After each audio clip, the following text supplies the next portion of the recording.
la verdad. Iniciamos la jornada de entrevistas y debates, la opinión diversa y libre en la revista de Opinión Democracia. Queremos dar la bienvenida a la exgerente general de EMGIR, empresa pública, Magíster Maricruz Hernández. Está invitada también la ex concejal Mónica Sandoval. El tema que ponemos en análisis este viernes: Quito tiene un año para resolver los problemas de tratamiento de basura. En esta situación actual, en el relleno sanitario de Linga, hay capacidad para almacenar basura hasta junio del 2024. La construcción de una nueva obra podría tardar un año, pero aún no se ha contratado esa obra, precisamente. Basados en un reportaje del portal Primicias, vamos a abordar este tema. Bienvenida a la Magíster Maricruz Hernández. ¿Cuál es el problema que se está sufriendo cuando pasa el tiempo, se llena la capacidad del relleno sanitario de Linga y el problema sigue pendiente? Muy buen día. Buen día, licenciado Rivadeneira, buen día, estimada Mónica, y buen día con toda su audiencia. Desde que asumimos la EMGIRS, la gerencia general de la EMGIRS, se había hablado justamente de la falta de ya capacidad del relleno sanitario para receptar los residuos que se generan día a día en la ciudad de Quito. Sin embargo, con un trabajo planificado que se realizó y basados en estudios técnicos, uno del 2017 y otro que se realizó durante mi administración en el 2022, se determinaron varias áreas aprovechables del relleno sanitario.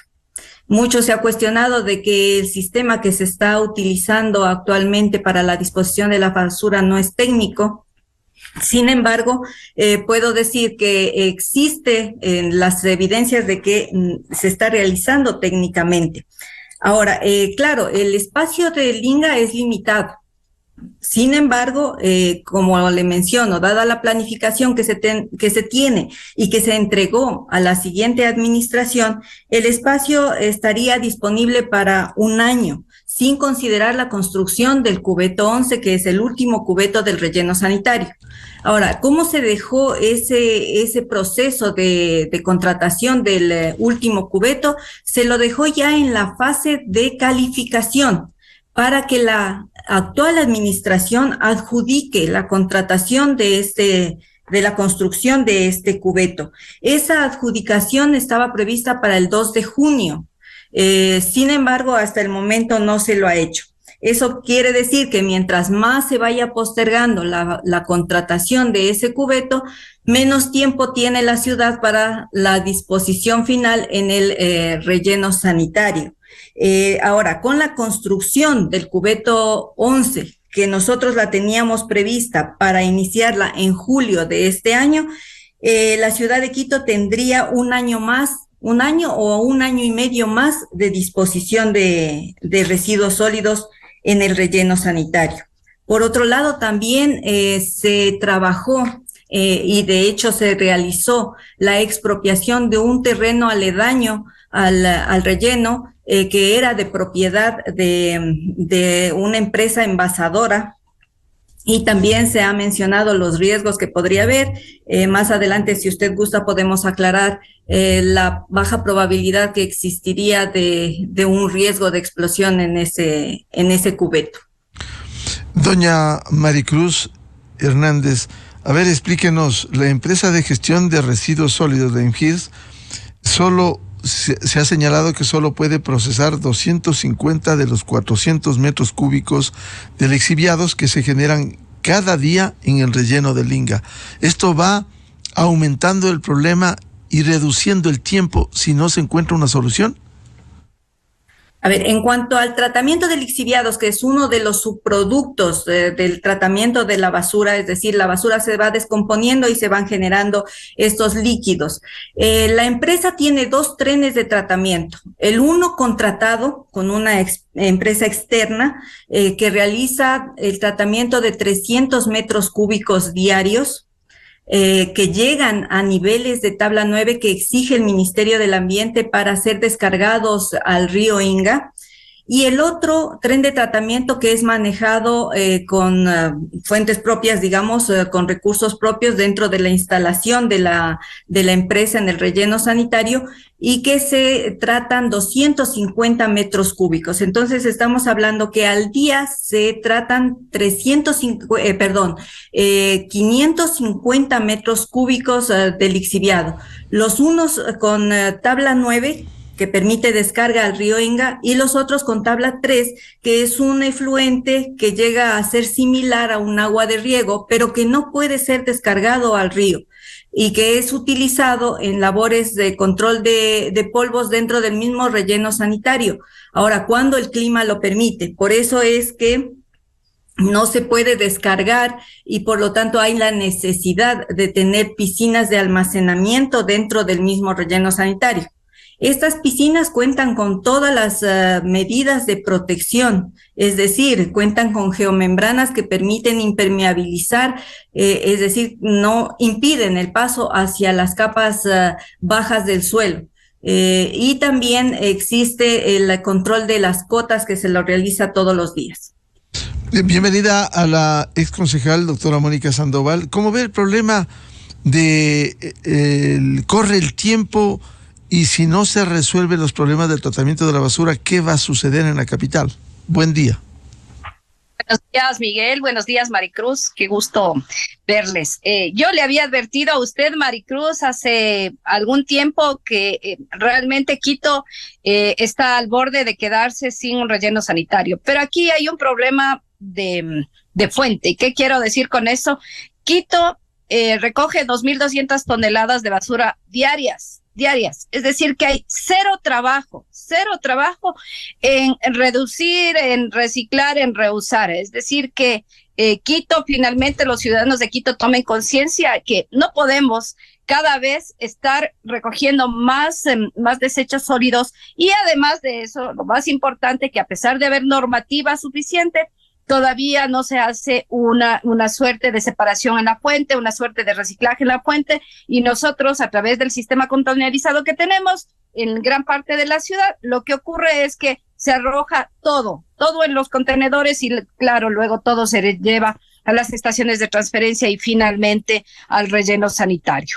¿Qué es lo que ocurre? Que ya no tenemos espacio, pues el relleno sanitario fue planificado para un tiempo, se supone que en ese tiempo iba la ciudad a tener una transformación importante, que es precisamente el reducir el nivel de desechos sólidos que generan, y bueno, íbamos a tener otra forma de manejar los desechos sólidos. Eso no ha ocurrido y cada vez tenemos muchas más toneladas de basura que recoger, por un lado. Por otro lado, como ese relleno sanitario está cumpliendo su vida útil, Maricruz efectivamente hizo una suerte de aprovechamiento dentro de las áreas que había entre cubeto y cubeto para que estas puedan ser aprovechables, y creo que ahora mismo ya se está pensando contratar, ojalá lo logren hacer, el cubeto 11, pero eso no resuelve, pues, porque eso es volver a enterrar en un año. Nosotros tendremos que buscar, y digo, nosotros como ciudad tendremos que buscar otro espacio que vamos a llenar el Inga de cubetos donde se depositen los desechos sólidos. Yo creo que eso es un error en el tratamiento de la basura que genera Quito. Quito tiene que reducir el nivel de desechos sólidos. Hay que hablar, tienen que las autoridades actuales hablar con el municipio de Rumiñahui, y nosotros también nos hacemos cargo de los residuos de Rumiñahui y ver qué soluciones conjuntas tenemos, pero ahí realmente creo que más allá de que hagan el cubeto 11, después de eso no tendremos espacio. Y ahí quiero topar un tema muy importante que se quedó pendiente. Resulta que los predios del relleno sanitario, algunos de ellos no son de propiedad del municipio de Quito, y creo que esto es importantísimo, pero importantísimo resolverlo de forma inmediata. ¿Qué quiero decir con esto? Que no se culminaron de alguna manera. Maricruz hizo un esfuerzo importante, pero todavía no se han cerrado algunos procesos.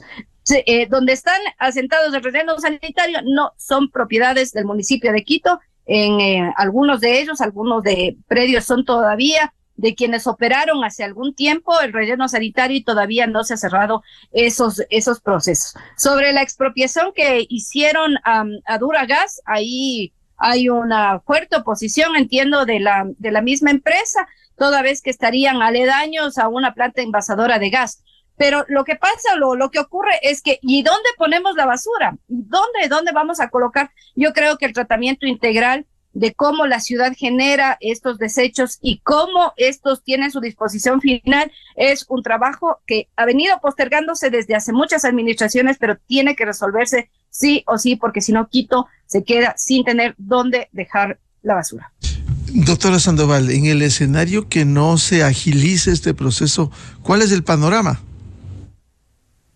Bueno, el panorama ya hace algún tiempo ya tuvimos una crisis, no teníamos dónde depositar los lixiviados y los lixiviados se trasladaban hacia otras ciudades, lo que ocasionó un escándalo terrible. Entonces, lo mismo va a pasar con la basura, o se van a dejar en los contenedores. No me dejarán mentir, hace algunos años, me parece que en la administración de Mauricio Rodas, hubo un muy grave problema respecto de dónde depositar los desechos sólidos y se quedaron semanas los desechos sólidos en los contenedores, lo cual pudo haber ocasionado una crisis sanitaria en esta ciudad. ¿Qué hay que hacer? Estudios rápidos. A ver, ¿qué es lo que tenemos que tomar conciencia como ciudadanía? Ya ni modo, pues si no entendemos hay que atacar el bolsillo, pero generar tremenda cantidad de basura en esta ciudad, pues a mí me parece realmente irresponsable como ciudadanos, y también hacernos cargo de la basura de los vecinos. Pero si no tenemos nosotros ni dónde tener lo nuestro, menos lo de los vecinos. Hay que tomar decisiones, y yo creo que decisiones rápidas. Si bien el metro de Quito, Miguel, es una cosa súper importante y hay que ponerle toda la energía, yo creo que el tema de los desechos sólidos es una emergencia. Sin dejar de ser un tema muy, muy, muy importante, es realmente una emergencia.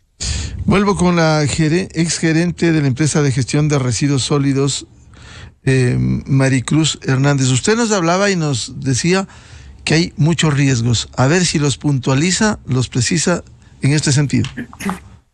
Ya, ok. En el tema de la expropiación del terreno, como mencionaba Mónica, de propiedad de Duragas, se ha hablado mucho de la posibilidad de una explosión, que es una bomba de tiempo, se dice, respecto a que las instalaciones de la envasadora de gas están junto al relleno sanitario y que la generación de los gases podría provocar una explosión.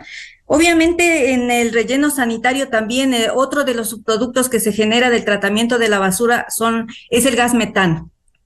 Sin embargo, el gas que maneja la empresa envasadora es GLP, que tiene ciertas características químicas. Las propiedades del GLP es que es más pesado que el aire, por lo tanto tiende a asentarse en las capas inferiores de la atmósfera, mientras que el metano que se genera en el relleno sanitario es más liviano que el aire y por lo tanto tiende a subir a las capas superiores de la atmósfera y a dispersarse.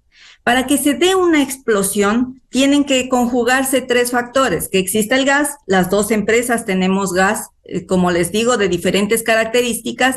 La segunda es que exista el comburente, que es el oxígeno, también las dos empresas tenemos el oxígeno en el aire. La tercera es que exista una fuente de ignición, y en cualquier momento, y en las dos empresas puede haber una fuente de ignición, pero no se cumple la última condición, en el caso de la MGIRS, de que esté en un espacio confinado. Ustedes conocen el relleno sanitario y es un espacio abierto. Por lo tanto, la posibilidad de que exista una explosión es mínima. Y de eso se agarra la empresa se impuso una acción de protección, argumentando que pueden violarse algunos derechos constitucionales y el riesgo de explosión. Como lo menciono, este riesgo es bajísimo y una juez constitucional determinó que no se habían vulnerado ninguno de los derechos que argumentaba la empresa. En este momento, el proceso de expropiación ya ha concluido. Eso le da a la ciudad un espacio adicional de 1 año de disposición de basura y como le escuchaba en una entrevista el día de ayer al señor alcalde Muñoz, él decía que va a analizar el tema, pero que el bien público está sobre el bien privado, y creo que es lo correcto, porque esto, como menciono, aparte del cubeto 11 que daría vida útil al relleno hasta el 2025, finales del 2025, contando con la celda emergente 12, el Quito tendría hasta el 2026 para realizar la disposición final en el INGA, sin contar tampoco el diseño del domo final, que también todo el mundo piensa que se va a rellenar el INGA de tierra, y no es así. Hay que utilizar los espacios que también va a proveer ese diseño del domo final con la disposición de los residuos sólidos, para luego sí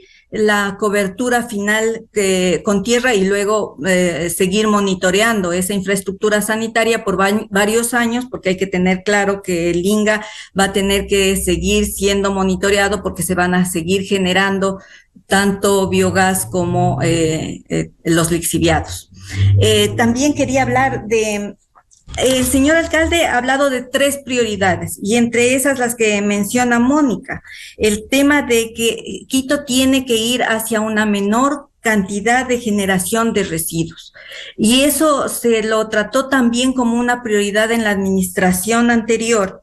Y tal es así que se generó un plan de gestión integral de residuos sólidos para el Distrito Metropolitano de Quito, en el que participamos bajo el liderazgo de la Secretaría de Ambiente, las 2 empresas relacionadas con esta gestión, es decir, Emaceo y Emgirs. Y en este ya se establece justamente una jerarquía en la que tiene que trabajar el municipio respecto a la separación en la fuente, la recolección diferenciada, el reciclaje inclusivo, entre otras acciones que permitirían que al relleno sanitario llegue la menor cantidad de residuos. Por otro lado, también ya se avanzaron pasos, porque la administración anterior estaba muy consciente de que los tiempos eran cortos para contar con una nueva solución o un nuevo espacio de disposición final de basura. No podemos ser ciegos a la realidad de que vamos a necesitar como Quito otro relleno sanitario, pero que este tiene que ser manejado de otra manera, procurando lo que se ha dicho aquí, que la menor cantidad de residuos llegue al relleno sanitario. Para eso, la Emgirs definió 3 posibles alternativas de terreno que fueron ya presentadas al Ministerio del Ambiente para que los califique. Y dentro de la legislación ambiental establece que el Ministerio del Ambiente tiene que dar un orden de prelación en cuanto a estos terrenos, es decir, definir cuál es el terreno que tiene las mejores condiciones para establecer este nuevo complejo ambiental, porque desde la administración anterior ya se hablaba y era una prioridad el complejo ambiental. El Ministerio del Ambiente ya nos dio ese orden de prelación, es decir, los pasos están adelantados, ya tenemos el terreno que según la autoridad ambiental podría prestar las mejores condiciones para la construcción de este complejo. Y adicionalmente, como administración, lo que hicimos es un acercamiento con los propietarios de este terreno, quienes están dispuestos a venderlo para que se instale este complejo ambiental. Y fue así que nos autorizaron para que se realice un estudio de factibilidad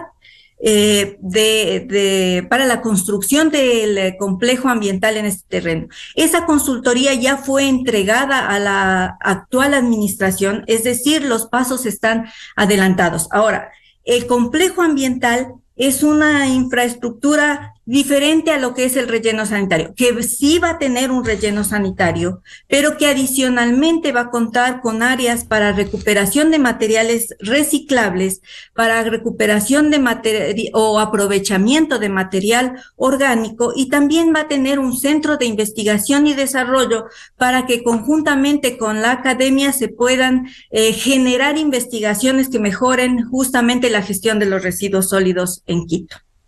Hasta ahí podría mencionarles sobre este tema. Ya, frente a estos riesgos, doctora Mónica Sandoval, ¿cuáles debieran ser las prioridades para enfrentar y actuar a tiempo, a sabiendas de que hay procesos en marcha, pero no termina la decisión final? Bueno, eso finalmente ha sido una herencia de administraciones anteriores. El mismo hecho de que el MGIRS no sea propietaria de varios de los inmuebles en los cuales está asentado el relleno sanitario. No digo que se va a asentar, que está asentado el relleno sanitario es un problema y es un problema grave.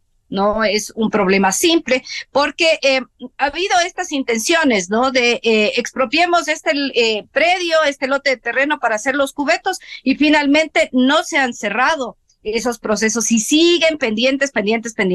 Ahora, Maricruz acaba de decir que ya se ha comprado o se ha hecho, unos avances con otros propietarios aledaños, entiendo, al relleno sanitario para colocar el complejo ambiental. Pero aquí lo básico es ser propietario del inmueble. Caso contrario, seguimos haciendo las actuaciones que hicieron las administraciones anteriores. ¿Qué riesgos veo yo ahí en el tema de Duragas? Tengo algunos reparos. Esto se pasó a un área judicial cuando yo creo que debía tratarse técnicamente, y siempre y cuando haya la seguridad y los informes técnicos, tanto del Ministerio del Ambiente como de la misma MGIRS, de que la ciudadanía no corre riesgo al colocar desechos sólidos junto a una planta de envasadora de gas, y no hay riesgos inminentes, me refiero, no a aquellos que se generan a diario, sino riesgos inminentes de que pueda ocasionar algo, porque ahí no solo es que hay el relleno sanitario y hay Duragas, hay una serie de empresas. Hay que tener en cuenta que ese sector tiene categoría de industrial 3, que es industrial peligroso. Entonces nos tienen que dar la seguridad de que está ahí y que todos no hay riesgo en esa instalación. Y lo otro y más importante, yo creo que aquí hay que ponerle toda la energía, pero toda la energía ante la posibilidad de que ya no vamos a tener, por lo menos a corto plazo, un sitio donde dejar los desechos sólidos una vez que se llene el cubeto 11, ya no vamos a tener espacio. Lo que hay que hacer sí o sí es trabajar con la ciudadanía para reducir el nivel de desechos sólidos que generamos. Los grandes generadores de desechos sólidos, los grandes centros comerciales, los grandes mercados, algún trabajo hay que hacer para que eso se pueda reutilizar. No hay que olvidarse, quizás es estrellado esto de reusar, reducir, reciclar. Eso tiene que ser como el Padre Nuestro en esta ciudad de Quito. Caso contrario, nos veremos llenos alrededor en poco tiempo de rellenos sanitarios. Yo alguna vez les decía en el directorio de Maceo que no puede ser una meta recoger más toneladas de basura. La meta debe ser reducir, recoger menos, porque hemos trabajado con la ciudadanía para que se generen menos basura. Generemos menos basura. Planteado el panorama así, Magíster Maricruz Hernández, insisto, frente a lo que ustedes han descrito, ¿cuál debiera ser la prioridad de este momento con la nueva administración a fin de tratar de solucionar en este desafío cuando se llena la capacidad del relleno sanitario aquí en el Inga? Sí, y yo creo que es ejecutar el plan que se dejó en la administración anterior y que está aprobado por el Ministerio del Ambiente y financiado por 2 años por las 2 empresas encargadas de la gestión. Es decir, empezar a trabajar en la ejecución de ese plan para que la ciudadanía empiece también a concienciar lo que decía Mónica en el tema de la reducción de la generación, la separación en la fuente, y las empresas hagan la recolección diferenciada y una menor disposición en el relleno sanitario.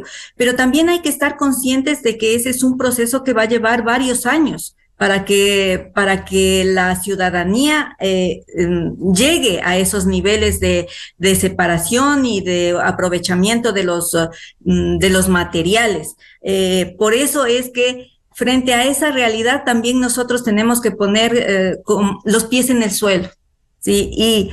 Y sí, si bien esperamos que eso pase, que la corresponsabilidad de la ciudadanía se dé, también es necesario también planificar que exista el espacio suficiente para la basura que se va a seguir generando, querramos o no querramos. Entonces, esa es una parte. La otra parte es avanzar hacia la construcción del complejo ambiental. Mucho se ha hablado también de soluciones tecnológicas, de que se ponga una planta industrial que destruya la basura en instantes. Esas plantas existen, son las plantas de waste to energy, se llama en inglés, claro. Es decir, aprovechar la quema de basura. Y una inquietud, Magíster, ¿cuándo empezamos en Quito de manera ordenada y pedagógica el reciclaje por un lado, ya de manera general, no digo aislada, de manera general y como una cultura de diferenciar los residuos? Esa es una tarea que tiene que ser ya inmediata. Por eso, primeramente la administración anterior lo que hizo fue generar el plan, ahora hay que ejecutar el plan. ¿Sí? Y dentro de ese plan está justamente las campañas comunicacionales que debe existir hacia la población para que empiece a separar. Pero también se deben generar gestores ambientales que realicen ese aprovechamiento del material. En Quito ha existido una creciente aparición, digamos, de estos gestores.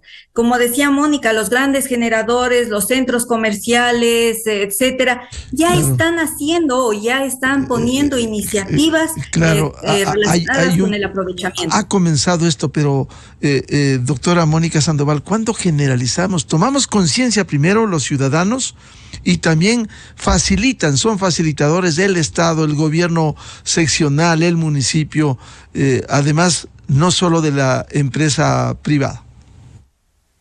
Justo es lo que tú acabas de decir, Miguel. Aquí todos somos actores. Es decir, la ciudadanía no solo es responsable. Claro, pues si me ponen afuera de mi casa un contenedor donde yo abro y pongo todo lo que se me ocurre, entonces me están facilitando la vida. Nosotros tenemos que ir sí o sí a la recolección diferenciada. No solo es que uno en casa puede separar la basura, sino que todos los días debe haber una recolección diferenciada por colores, hacerlo súper didáctico y que lunes, miércoles y viernes solamente orgánicos. Martes, jueves, sábados vamos a hacer plásticos, papel, cartones, todos los reciclables. De tal manera que nosotros incluso les damos dignidad a las personas que hacen este trabajo de reciclaje, que son hoy mismo asociaciones bien grandes que están trabajando en este proceso. Nosotros darles las facilidades, no solo las responsabilidades de la ciudadanía, la responsabilidad también es de la institución municipal. Maceo tiene que, insisto, tener una recolección diferenciada en días diferentes para cada uno de los tipos de basura que se genera, por un lado. Y por otro lado, hacer una campaña, 2 meses, señores, les vamos a informar que esto vamos a hacer, y después de eso, guerra avisada no mata gente, Miguel, y eso quiere decir que hay que atacar al bolsillo, pero también hay beneficios que pueden hacerse. No hay que olvidarse que la tasa de recolección de basura se cobra a través de la carta de la luz. Y si yo reciclo y si yo genero menos residuos, obviamente me tiene que generar menos impacto en el cobro de la tasa de recolección de basura en la cartilla de la luz. Entonces todo tiene que estar más o menos como un engranaje. Si yo reduzco, yo reciclo, yo reuso y genero menos desechos, pues voy a pagar menos tasa. Pues también hay que tener incentivos de esta naturaleza hacia la ciudadanía, trabajar con Maceo, con MGIRS, ojalá lleguen a hacerse una sola empresa, porque eso de tener 2 cabezas a mí me parece inconsecuente. Se logren juntar y que las empresas, estas 2 empresas, logren hacer una recolección y disposición final de los residuos sólidos como se debe. No con esto que hemos tenido durante todos los años, y Maricruz no me va a dejar mentir, todos los años hemos tenido líos con los lixiviados, líos incluso con las comunidades que están afectadas. Hay que tomar como una prioridad. Claro, por eso precisamente ponemos en escena, en análisis, y vamos a continuar abordando el tema de la recolección de la basura en Quito. Muchas gracias por ahora, por ilustrarnos a la exgerente general de MGIRS y la exconcejal doctora Mónica Sandoval. Muy buen día, muy amable su participación. Muchas gracias. Gracias. Muy buen día. Buscando la verdad en la revista de Opinión Democracia, 7-8 minutos en el territorio continental ecuatoriano, pausa publicitaria y luego volvemos con el expresidente del Tribunal Supremo Electoral, doctor Medardo Leas, y el ex asambleísta, doctor Fabricio Villamar, para hablar qué pasa con el sistema de partidos y organizaciones políticas que daría la impresión continúan en la dinámica de ellos, siendo empresas electoreras antes que responsables de servicio al país. A continuación, XFM se une a una cadena nacional. El Consejo Nacional Electoral informa a la ciudadanía que los cambios de domicilio que se hayan